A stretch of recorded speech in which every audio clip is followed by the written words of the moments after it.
Oof. This report is so boring. Numbers, accounts and statistics. I hate it. I'm an artist. When I was younger, I used to write short stories, novels, poems, and I was good at it. What has happened to my inspiration? What am I doing here? A publishing house, that's where I would like to work. Okay, Victoria, stop dreaming. Let's get back to the report. The boss wants it on his desk at 5 this afternoon. Oh, isn't there anything more interesting to do? Like listening to some good music.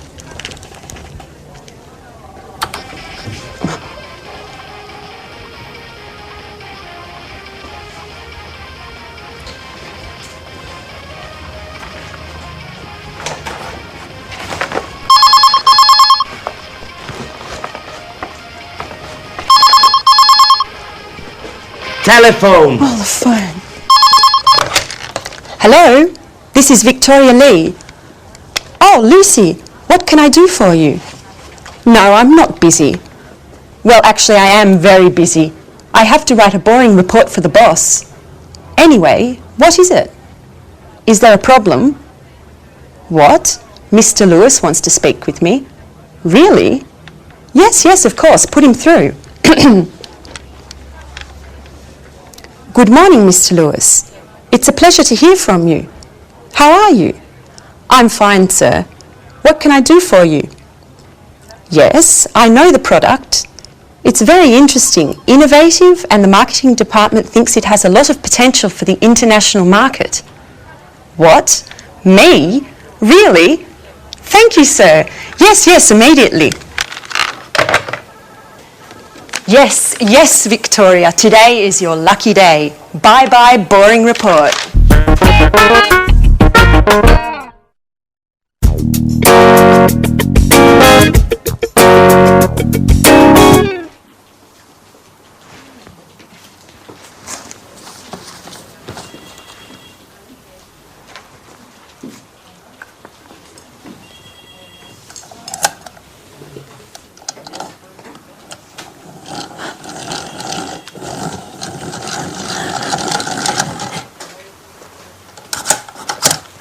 So, you are Anne Baxter. Yes, I am. I'm sorry. Really, I'm so sorry. Nice to meet you. I'm Mr. Stevens. How do you do?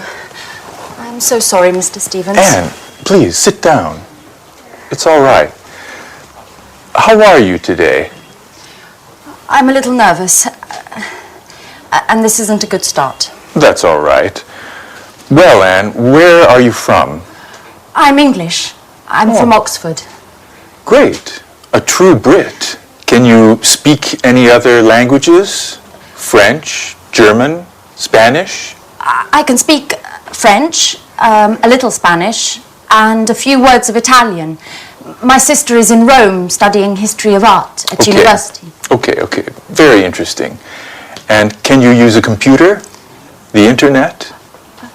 I'm not a genius with the computer, but I can use one. Great, Anne. I have your CV here, and I see you already work here. What do you do exactly? I do this and that. I usually work from home. I have an office in my room with a big desk and 2 chairs. And Fine. That's fine. And do you live alone? No, I share a flat with my Australian friend Alice. And there's a new flatmate now. His name is Jack. He's from New York. He's very nice. That's fine. Great, and you're very well prepared. You have a good education, and you're very precise. You're just the person for this internship. Oh, thank you, Mr. Stevens. Thank you so much for this opportunity.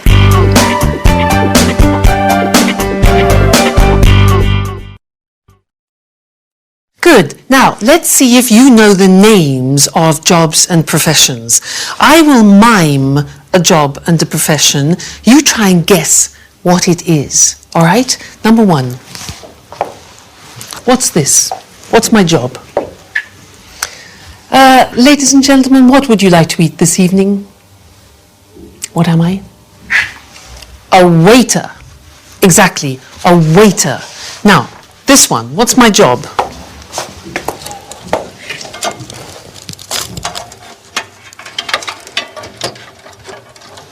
Difficult job. I'm a computer technician. A computer technician. Okay, next one. This one.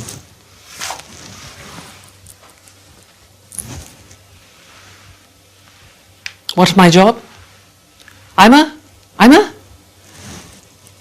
No, I'm not a policeman. I'm a policeman. A policeman. Be careful of the pronunciation. Next. What's my job?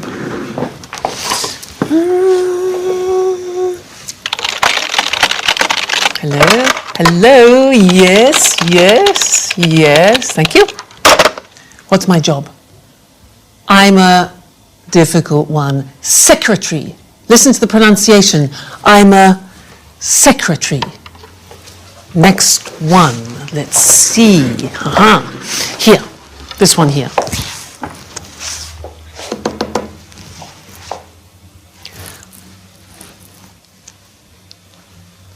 What's my job?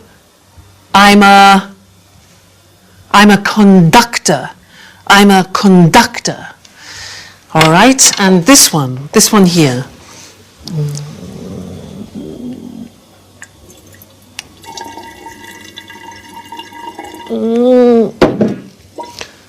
I'm a scientist. Again, a difficult pronunciation. Scientist. This one here. That's 78 for the chips, and then 20 for the chicken. That makes... that'll be €79, madam. Thank you. I'm a cash assistant. A cash assistant. All right. Next one. This one here. Follow me. You see this beautiful monument that we have in the city of Florence is the Duomo. What's my job? I'm a tourist guide. Listen to the pronunciation. I'm a tourist guide. This one, this is difficult. Ladies and gentlemen of the jury, I believe that this man is innocent. My job? I'm a lawyer. A lawyer. Next, this one.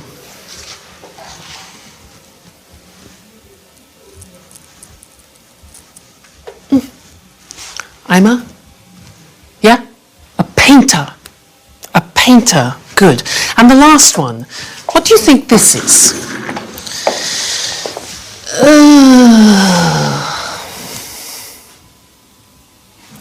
I'm retired. I have no job. I'm retired. So, what's your job? What's your father's job? What's your mother's job? Well, let's look at the screen together and check the spelling and the pronunciation of the jobs we've just looked at. All right, so here's the screen. Good. The question is, what's your job? So, the first one, I'm a waiter. Where does a waiter work? Exactly, in a restaurant. Next one, I'm a computer technician. Where does he work? Exactly, in a company. I'm a policeman. Where does a policeman work? In the police headquarters. Headquarters. All right, next. I'm a secretary. Pronunciation, secretary. Where do I work? In an office. Okay. I'm a conductor. Where do I work? In the theatre. In the theatre. I'm a scientist. I work in a laboratory. A laboratory. Difficult pronunciation. Next. I'm a cash assistant. I work in a supermarket or in a shop. I'm a tourist guide. I work in a tourist center. I'm a lawyer. I work in a law court. A law court. I'm a painter. I work in a studio. I'm retired. I don't work. I stay at home. Okay?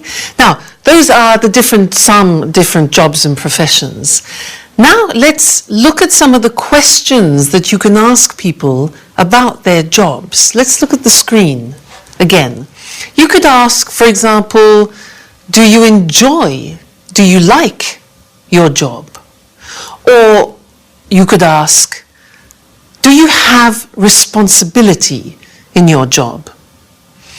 Or what about this? Do you have a good salary?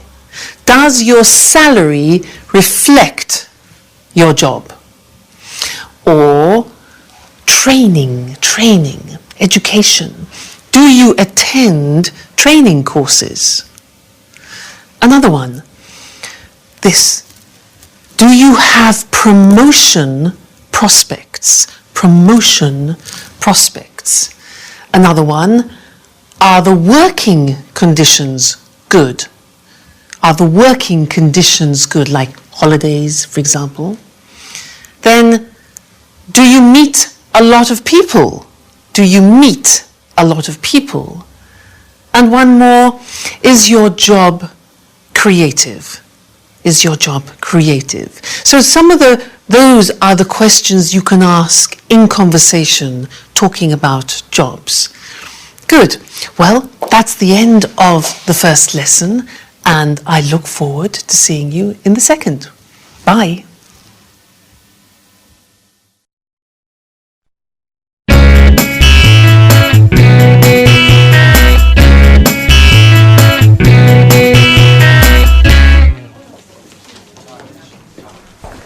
Right this way. And this is Gary. And this is Rachel. Hello. Hi. Pleased to meet you. Rachel is a very important team member at our publishing house. She knows everything about the company. Thanks. She was our first employee, 1985. 1985. And she can answer any questions you may have. Okay, Anne, you're in good hands. Have a productive day. Oh, all right, Anne. Are you ready? Well, Mr. Stevens founded this publishing house in 1985. Oh, just a moment.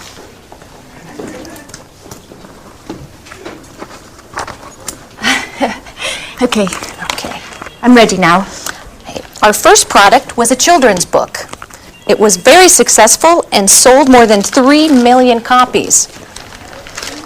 We had 20 different translations. Over time, the company changed and diversified, and we have now fiction, cookbooks, and tourist guides. Cookbooks and... I'm sorry, I didn't catch that. Tourist guides. We also have an encyclopedia of history and one of art history. Sometimes we publish economic texts, and our catalog with over 10,000 titles makes us one of the most important publishers in the country. 10,000. We also employ more than 150 people.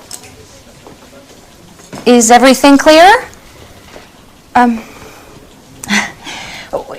Yes, I think so. Okay, as you know, this is Gary. He works in the advertising office, where he develops new client contacts and keeps in touch with our authors.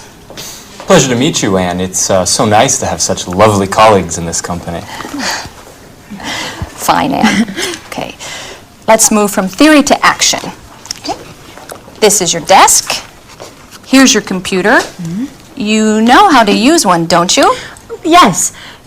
As I told Mr. Stevens, I'm not... Okay. No need to waste time. Okay. Over there is the fax and the photocopier. Right. Okay.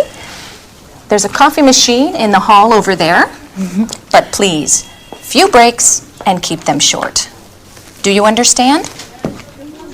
Yes. Excellent, Anne. Get to it.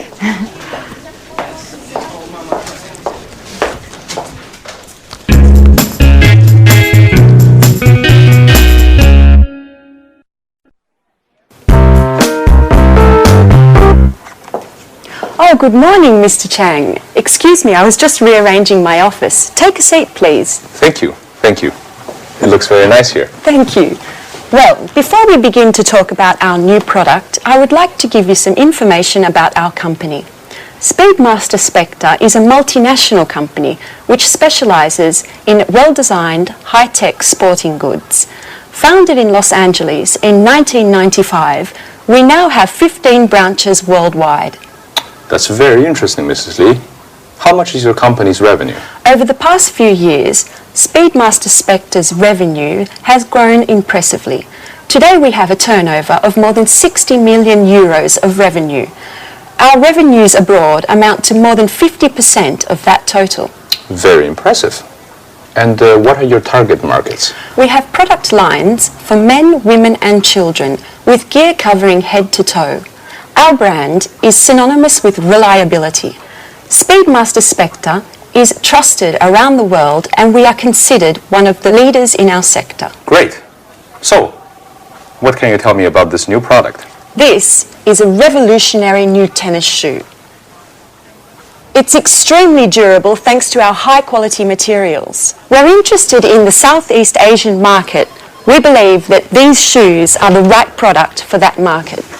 And where are they manufactured? Right, that's our strength. We have factories that meet all work standards and regulations in the countries we would like to target. And what is your role, Mrs. Lee? In the past, I was responsible for the Southern European market. Just last week, I took on a new role to test and distribute our products into the Chinese market. It's a very challenging position. That could deliver positive results. Together we can do great things, Mrs. Lee. Well, goodbye, Mrs. Lee. This meeting has been very profitable for both of us. Let's talk soon. Thank you, Mr. Chang. And yes, let's meet again soon. Great. Bye-bye.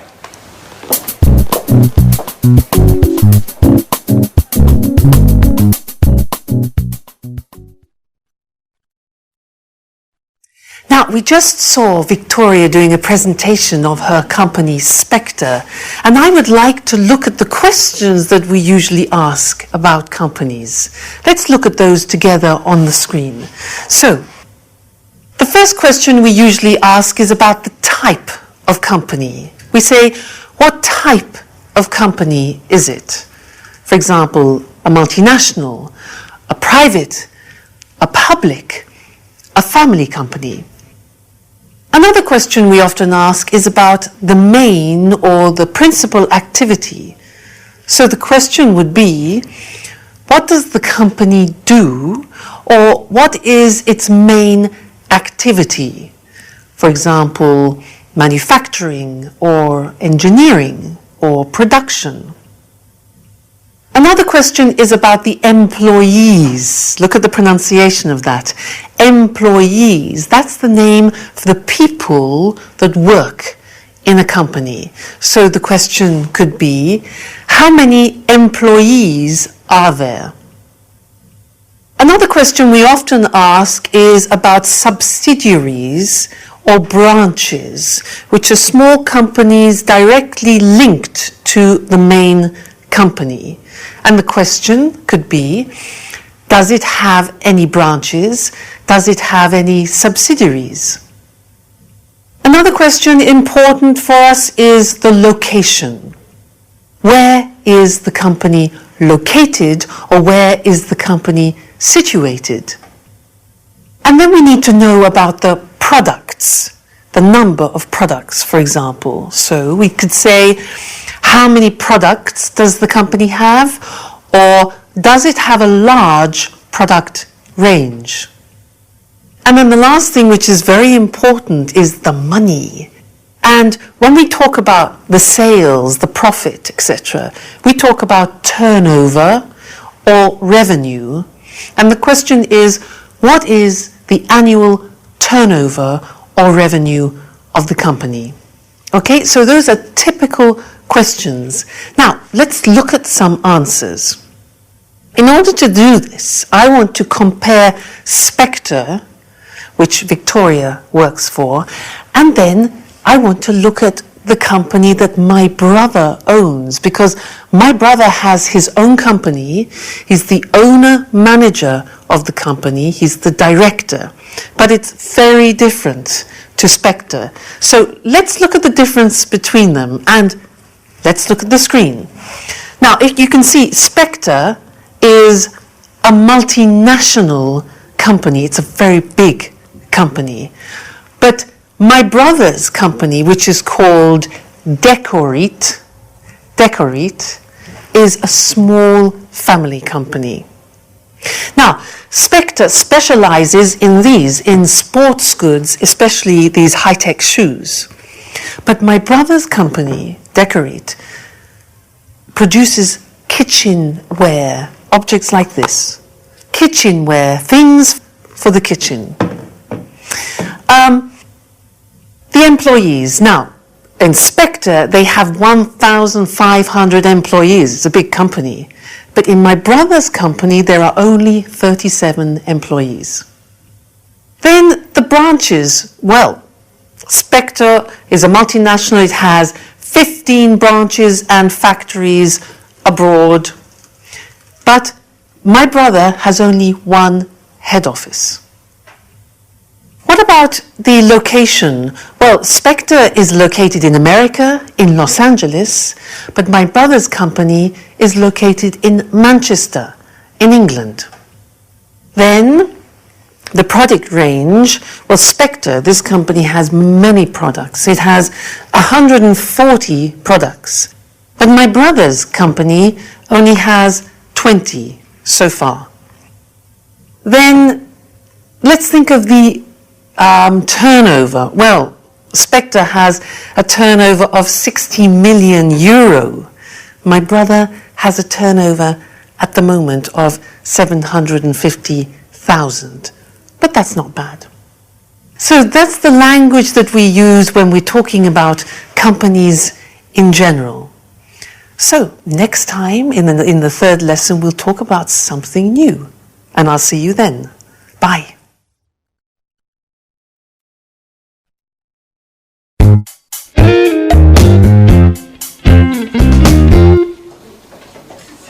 Good morning.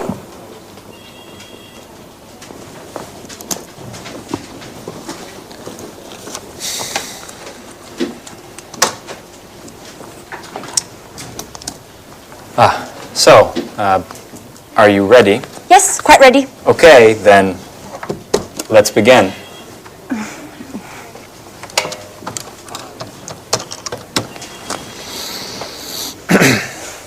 Hello, my name is Gary Reynolds from Pilgrim Publishing. May I speak to Mr. Jones? Mrs. Jones, how are you? And how is that wonderful apple pie of yours?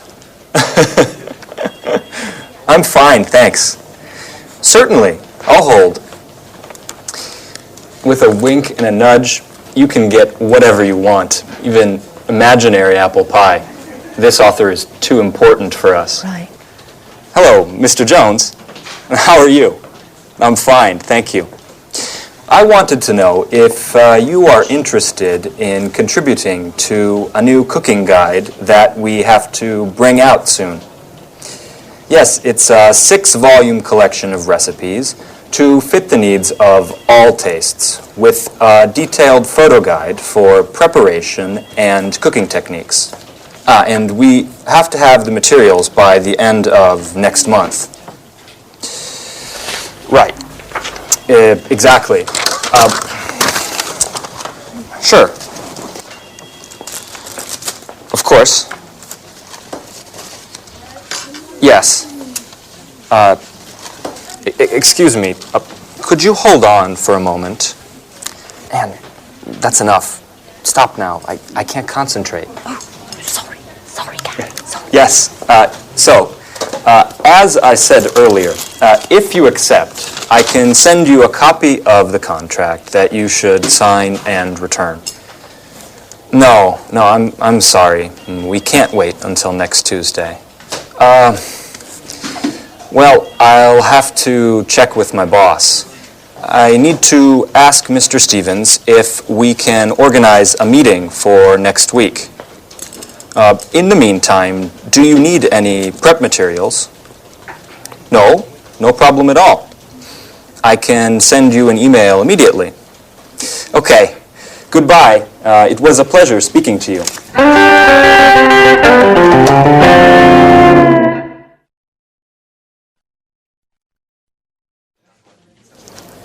Do you always have to take notes?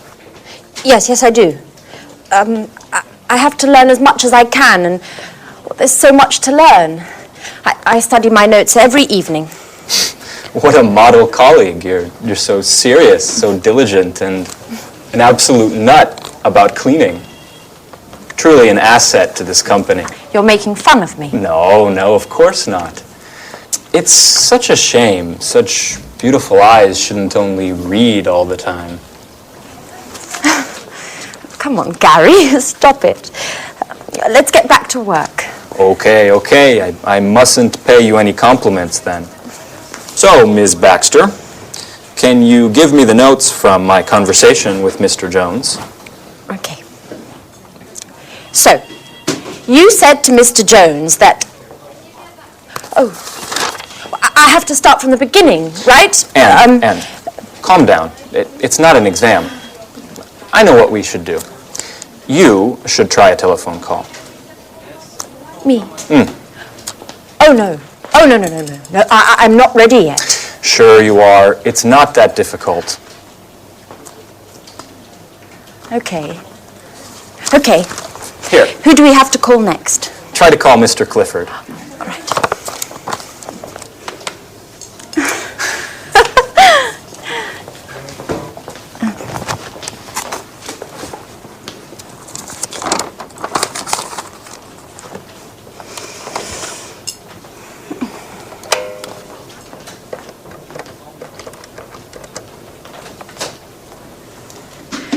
Hello, this is Anne Baxter from Pilgrim Publishing. Please may I speak to Mr. Clifford? Oh, I see. All right, thank you very much. Right, goodbye. Well, what happened? Well, Come on, tell me. I dialed the wrong number.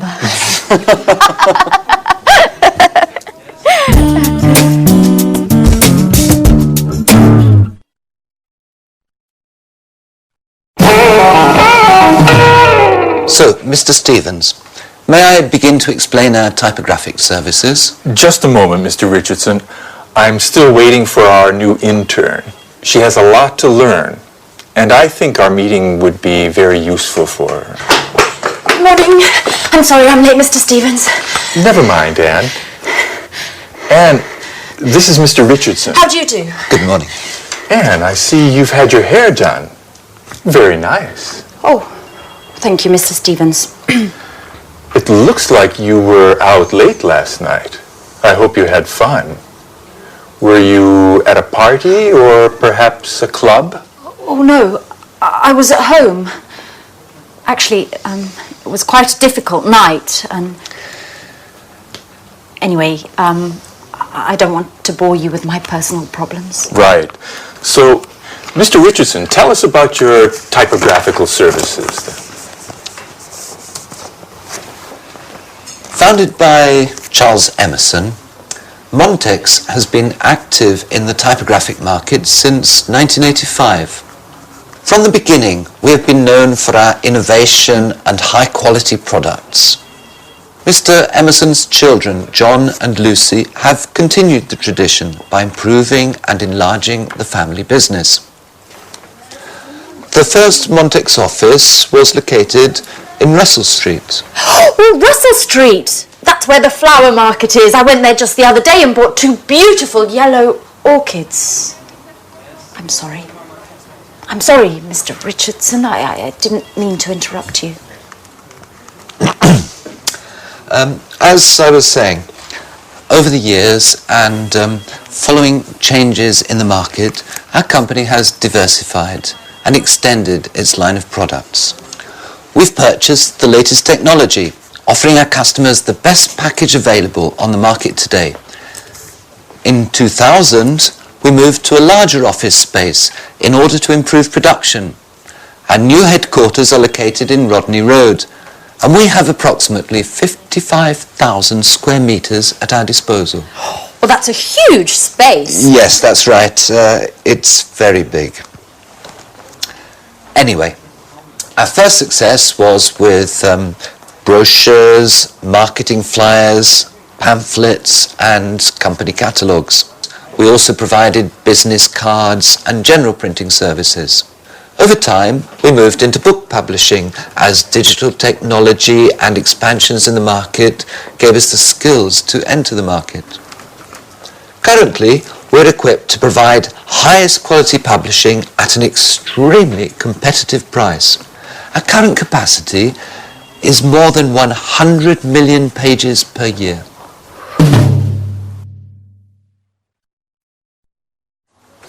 So, Anne, have you understood everything? Would you like to sum up what Mr. Richardson has said? Me? Yes. Could you? Oh, all right, I'll try. Established in 1985 by Charles Emerson, Montex has successfully grown and adapted to changing client needs. In 2000, the company transferred to Rodney Road, where, thanks to cutting-edge equipment capable of high volume, it has optimized its production and extended its offerings, specializing in the publishing sector. Currently, it provides top-quality printing at extremely attractive pricing. Well done, Anne. You have a great ability to summarize. You know, Mr. Richardson, we aren't very pleased with our current typographers. They don't meet deadlines. Professionalism, efficiency, and punctuality are the keys to our success. Do you know that in just a few years, the number of Montex clients has grown by 100%? And what sort of printing do you principally use? Digital printing and offset printing in the case of high-density needs. What? Offset printing? Young lady, you work for a publishing house and you don't know what offset printing is? No, sir. I'm afraid I don't. Is it important? And offset printing is the classic way in which a graphic project done on a computer is converted to the final printed page. I get it. I get it! Well, it is important. It's extremely important. What an idiot I must seem. I basically told you I have no technological know-how. You know, Mr. Stevens, I am studying the editor's manual that you gave me, but I haven't got to the letter O yet.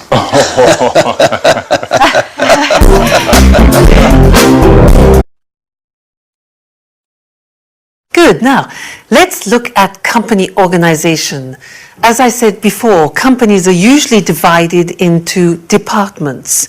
So let's look at some different departments in a large organization. For example, you can have human resources. Now, human resources is usually personnel, it's training. Training is like education, and it's wages and salaries. Human resources. Another department is finance. Now, in finance, you usually have the areas of purchasing, which is buying things, also customer accounts and other financial services. The next department is production. Now, in this particular department, you have producing the goods, you check the quality, you do the packaging, and you distribute the goods to customers. That's production. And the last one we're going to look at is marketing. And in marketing, you advertise the product and you organize sales. So, here they are: human resources, finance, production, and marketing. Now it's your turn. I am going to describe some activities in these departments, and you must decide which of the department the activity is in. Okay? I'll give you an example. For example, which department recruits staff? Recruits, that's a difficult verb. Takes on staff. Which one? Human resources, finance, production, marketing. Exactly, human resources. Now, you go. Which department creates an image? Creates an image. Marketing. Good. Next one. Which department manufactures and produces the goods? Oh, that's easy. Production. All right. Next one. Which department, very important, pays salaries? Salaries. Human resources. Exactly. Next one. Which of these departments packs the goods in boxes and in crates? Which packs the goods? Packaging. Marketing, no. Production, exactly, it's production. All right, next one. Which of these prepares invoices? Now, do you know invoices? Invoices are like the bills that you send to customers or suppliers. Which one? That's a job for finance, exactly. Next one. Which department checks the quality of the goods? The quality? Marketing? No. Production, that's it. Good. Next one. Who trains the staff? Who teaches the staff? Who organizes courses? Yeah, human resources, all right? Now, who dispatches the products? Dispatches, that sends the products. Which one? It is production, actually. It's production. This is easy. Which one designs an advertising campaign? An advertising campaign, obvious. Marketing. Okay. Who does the budget, taxes, and investment? Clear, yeah? That's finance. Finance department, taxes. Now, who purchases? That's a difficult verb. Who purchases? That means buys. Who purchases supplies? Who purchases things for the company? Which one do you think? Marketing, production, human resources? Well, actually, it's finance. Finance. They purchase. And the last one, who plans the method of sales, the method of selling it to the public? Human resources, finance, production, marketing? Marketing. Fantastic. So good. So there you have an idea of 4 of the most important departments that you find in large organizations. Well, that's all for now, and I look forward to seeing you in the next DVD for some more business English. So goodbye for now. So in that scene, there were some examples of the language we use when we talk about markets. To help us understand that language more, let's go to the computer and see it. So, if a company wants to go into a new market, we talk about it as entering a market or even penetrating a market. Now, if a market has been there for a while, we say that the market is established or it's well established. But often, markets change. If they improve, we talk about the market situation growing or increasing. But if the opposite happens, we say that the market shrinks, it's shrinking or it's decreasing. However, if we find a change which is uneven, we say that the market is fluctuating, that it's changing. Or, if there is no change, we talk about the market as being stable. If the market is full and there is no more room to promote or sell your product as a company, we say that the market is saturated. So those are the typical words that we use when we describe markets. Now, also in the scene that we saw with Victoria, they talked a lot about China and Europe, the difference between the two areas. Now, China is an important country which is coming up. And what I'd like to do now is to revise the comparatives and superlatives, in particular the comparatives, and look at the difference between those two markets, Europe and China. Let's look at the screen to help us. Here. Now, if we think about market growth, in general, market growth in China at the moment is faster. In Europe, it's slower. Labor costs. Labor costs, what's that? That is the cost of people working. Well, in China, as we know, the labor costs are definitely lower. In Europe, they're higher. What about market demand? Well, at the moment, the demand for new products and services in China is much greater than in Europe. In Europe, it's less. Production costs, another thing, well, it's cheaper to produce in China also because labor costs are lower. In Europe, it's more expensive. So many companies are moving to China for that reason. How about production time? Well, usually it's much shorter. It takes less time to produce in China than it does in Europe, where it's longer. But what about high tech? Well, usually high tech in China is less advanced than it is in Europe. Europe is still more advanced. That might change though. And then design. Well, I would say that in China the situation is more traditional, whereas in Europe we are still more innovative. We're more innovative. So that's an example of how you can compare different world markets. Great. Well, thank you, and I'll see you in the next lesson for something new. Bye. Hello, and welcome to Business Talk, the program dedicated to talking about business skills and techniques. Today's program is all about brainstorming, a very popular conference technique designed to obtain the maximum number of ideas relating to a specific subject. In a bit, Lucy and I will give a short demonstration so you can see what it is all about. But first of all, what does brainstorming mean, and why is it used?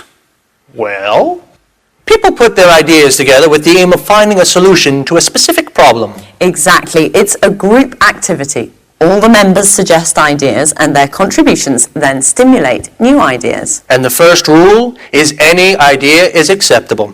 Sometimes it's the most outrageous idea that can help generate a solution to the problem. The ideal number of people for a brainstorming meeting is from 3 to 8. Too many people could get a bit out of hand. Well, even 8 people calling out ideas and making comments could get chaotic, so it's useful to have a facilitator, a person who doesn't contribute but keeps the session on course and records the ideas on a flip chart.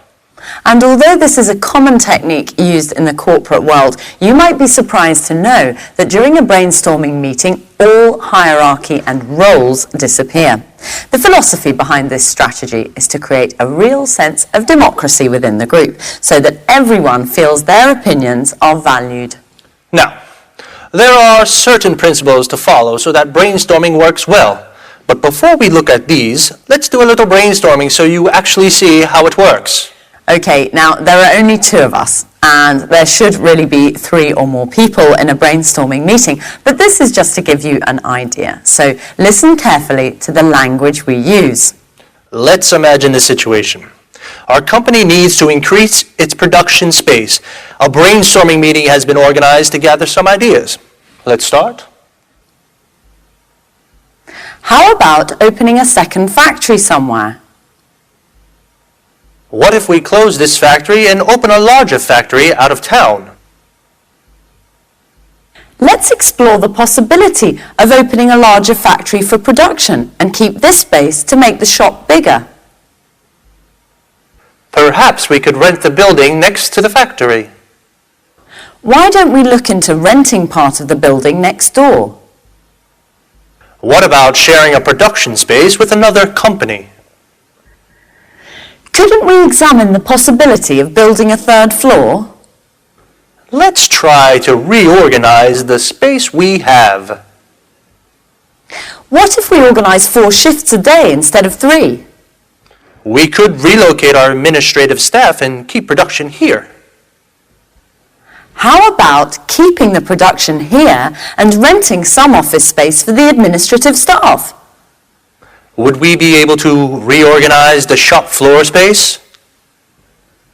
Why don't we try moving all the production to China? We could move part of the production to China. What about closing part of the production line? Couldn't we rethink the production line? How about keeping the production of smaller items here and moving the production of larger items to China? Okay, we're going to stop here because we're running out of time, but this process could go on for much longer until enough ideas have been collected. At this point, a short list is made of the best ideas so that they can be carefully evaluated by considering how each one would work in practice. So the aim is to conclude the brainstorming session with 1 or 2 good ideas that can be put into action and hopefully solve the problem. Did you notice how we didn't stop to judge or analyze the ideas as they came up? Well, that's because if each idea were to be discussed during the actual brainstorming, the ball would never get rolling and too much time would be wasted. Another thing you may have noticed is that Lucy came up with an idea that had nothing to do with increasing the production space. She suggested working 4 shifts instead of 3, which wouldn't solve the problem of space at all. Yes, remember, all ideas are accepted during the brainstorming process because although an idea may seem silly, it might instigate other ideas that could instead give rise to a solution. Yes, actually, you suggested something interesting after the apparently irrelevant idea I had. Well, I'm afraid our time is up for today. See you soon. Bye-bye. Now, as we said in the programme, the language you use to put forward your ideas during a brainstorming session is really important. So, what kind of language should you use for brainstorming? Clear, well-structured sentences, for example, are essential for this technique to be effective. And don't use any imperatives or rhetorical language. Remember, the aim is to create democracy within the group, and everyone should feel that their ideas are valued. Do you remember how we make suggestions? Let's, how about? These are the expressions we use in a brainstorming session. These expressions open the way to more suggestions and encourage other members to participate. Let's look at some of the structures we used during our brainstorming session. How about opening a second factory? What if we open a larger factory out of town? Perhaps we could rent the building next to the factory. Couldn't we build a 3rd floor? Let's try to reorganize the space we have. Would we be able to reorganize the shop floor space? Why don't we try moving all the production to China? We could move part of the production to China. What about closing part of the production line? Notice how all these suggestions promote group collaboration.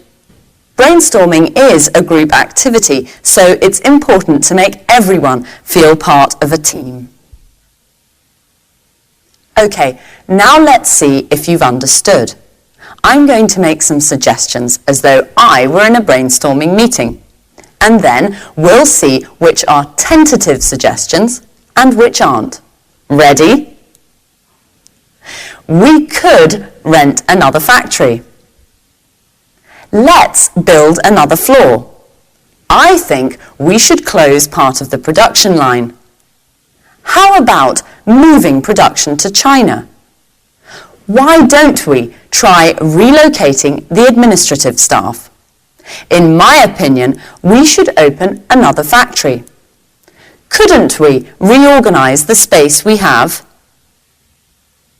So, of these 7 ideas, 2 are not actually suggestions. Which 2? Yes, the 2 that started with I think and in my opinion. It's essential that in brainstorming you don't try to assert your own opinion. What's important is to work as a team. Try to limit the use of I and use we instead. It's not easy when English isn't your first language, and you probably need to practice a couple of times for it to come naturally.